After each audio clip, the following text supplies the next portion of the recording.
Imagine a weapon designed to change the face of war. An unmanned tracked vehicle steered by a joystick, rolling silently across the battlefield with 60 kilograms of explosives. Nazi Germany built over 7,500 of these so-called genius suicide drones, promising to destroy tanks and bunkers without risking a single soldier. But on the front lines, that revolution stopped cold. Cables were cut by teenagers, armor shattered under basic gunfire, and most units never reached their targets. Why did a marvel of engineering become a byword for costly failure? And how did this forgotten disaster become the unlikely ancestor of today's lethal kamikaze drones? To answer that, we need to dissect exactly how the system was supposed to work and why it was doomed from the start. A Goliath operator waited in a shallow trench, clutching a metal control box connected by a thick triple-strand cable stretching out across the battlefield. The system was simple in theory. 2 wires inside the 650-meter cable steered the left and right tracks, while a third wire triggered the detonation. With a push of the joystick, the operator could guide the 1.5-meter long vehicle forward, aiming its 60 kilograms of explosives toward enemy barricades, tanks, or bunkers. But there were no cameras, no sensors, just a direct line of sight. If the Goliath crested a rise or vanished behind rubble, the operator lost all control. This cable was both the Goliath's lifeline and its greatest vulnerability. Every meter of its advance left a visible trail, the cable snaking behind through mud, debris, and shell craters.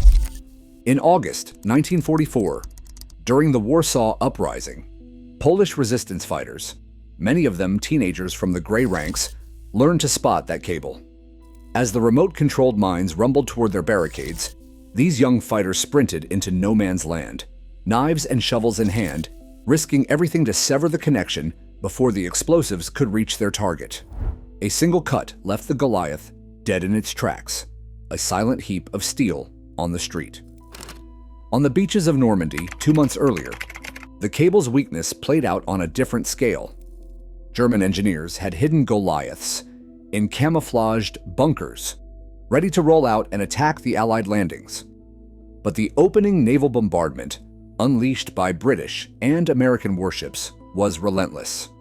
Exploding shells ripped open trenches and tore through the sand, shredding the Goliath's cables before the vehicles could even emerge. Most of the remote-controlled mines never moved at all.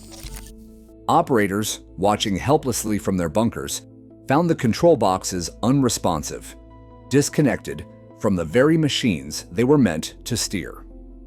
The idea of a remote-controlled weapon promised safety for its operator, but the reality was a fragile link exposed to every danger of the battlefield.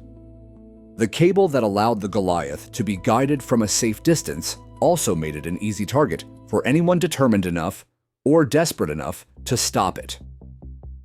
At first glance, the Goliath's compact frame and remote control system suggested a weapon from the future, but its technical shortcomings ran deeper than a vulnerable cable.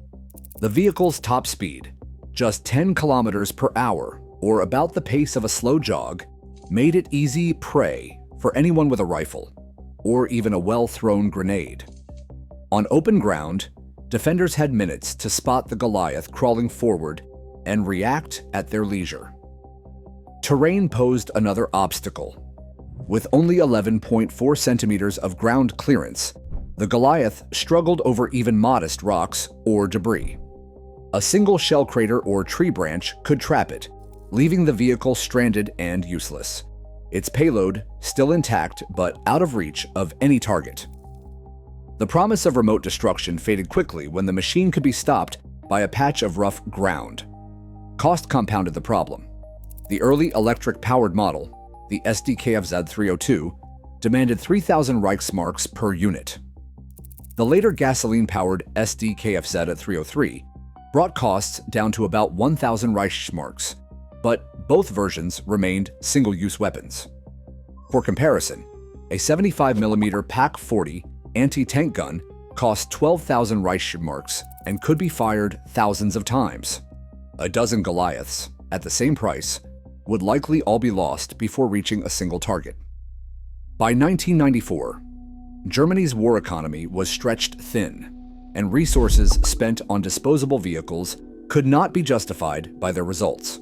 Protection was minimal.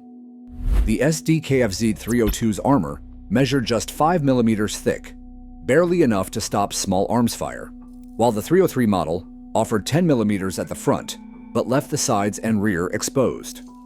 Heavy machine gun fire could penetrate from almost any angle, and a single armor-piercing round risked detonating the entire explosive charge prematurely, sometimes endangering German troops nearby. Even the control system was fragile. A German maintenance report described the joystick box as frustratingly fragile, with internal wiring easily damaged by moisture. In practice, the Goliath's engineering made it as vulnerable to rain and mud as to enemy fire. All these flaws, slowness, poor clearance, high cost, and thin armor, meant the Goliath arrived on the battlefield already at a disadvantage. The next test would come in combat, where theory met reality under fire. In July 1943, the rolling plains west of Kursk became the proving ground for every new weapon in the German arsenal. Soviet engineers had transformed the land into a maze of defenses, over 500,000 anti-tank mines, nearly as many anti-personnel mines, all buried in belts stretching hundreds of kilometers.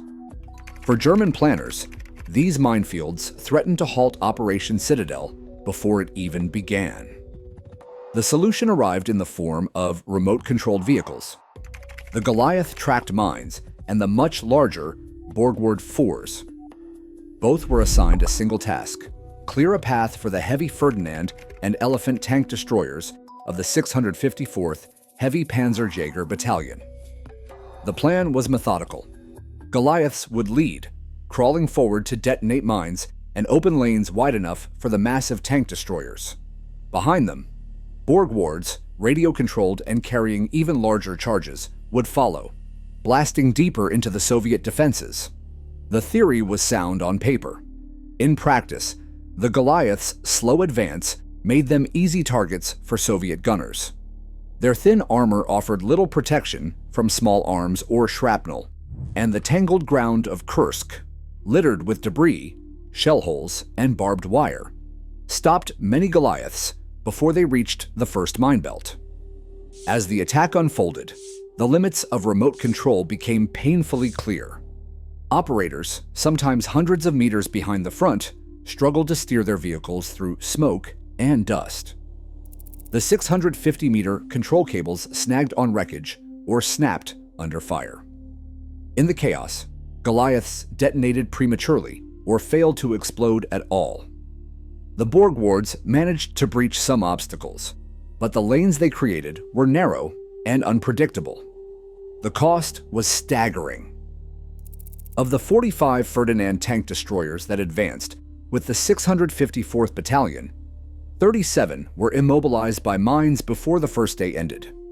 Crews abandoned their vehicles under artillery fire, forced to retreat on foot across ground their own machines had failed to clear. For the men inside those tanks, the promise of a technological breakthrough faded into frustration and loss. Kursk became the closest the Goliath ever came to justifying its existence, yet even here, in the largest armored clash in history, the machine could not deliver what its designers had hoped. The gap between ambition and reality was measured in burned-out hulls and shattered expectations. August 1944 brought the Allied landings in southern France, Operation Dragoon. In the rugged hills of the Maritime Alps, German engineers deployed the Goliath once again, hoping that the terrain and element of surprise might finally deliver the results their superiors demanded. The target: advancing American paratroopers from the 509th Parachute Infantry Battalion, men already known for their daring jump into North Africa 2 years earlier. As the Geronimos pressed forward, at least one Goliath managed to reach its mark, a vehicle in the battalion's column, detonating with the full force of its explosives. This single detonation stands as the only documented instance of a Goliath destroying an enemy vehicle anywhere on the Western Front. The larger context, though, is inescapable. By this point, nearly 7,600 Goliaths had rolled off German assembly lines. The program had absorbed thousands of tons of steel, copper, and fuel, resources desperately needed elsewhere, as the Reich's war machine sputtered. Each Goliath represented a gamble: 1,000 Reichsmarks for the gasoline-powered model, triple that for the early electric version. Yet for all this investment, the confirmed results amounted to a single Allied vehicle destroyed in the maritime Alps. The cost-to-kill ratio was staggering, unmatched by any other major weapon system of the war. Not even the most optimistic German after-action reports could disguise the reality. The Goliath's lone success was a statistical outlier, not a vindication of the concept. For the men of the 509th, the attack was a brief shock, a reminder that even a failed weapon could be deadly under the right circumstances. But for German commanders, the incident only underscored the gulf between technological promise and battlefield outcome. The Goliath had finally done what it was built to do, but only once, and only after thousands of failures. That solitary kill, achieved in the last year of the war, could not justify the enormous expense or the years of engineering effort. It stood as a final, sobering tally. One destroyed vehicle, 7,564 Goliaths, and a legacy defined not by triumph, but by the limits of ambition. Captured Goliaths did not inspire fear among the Allies. On Utah Beach, United States Navy sailors posed atop the empty hulls, grinning for photographs. American GIS treated the vehicles as little more than oversized toys. They stripped out the explosives squeezed inside and drove the Goliaths around like remote-controlled cars, laughing at the novelty. When the United States Army Air Force tried to repurpose Goliaths as aircraft tugs, the machines broke down almost immediately, unable to handle even the gentle demands of an airfield. The verdict from the front lines was blunt. This was not a weapon to be feared, but a curiosity to be played with or discarded. The Soviet response was even more clinical.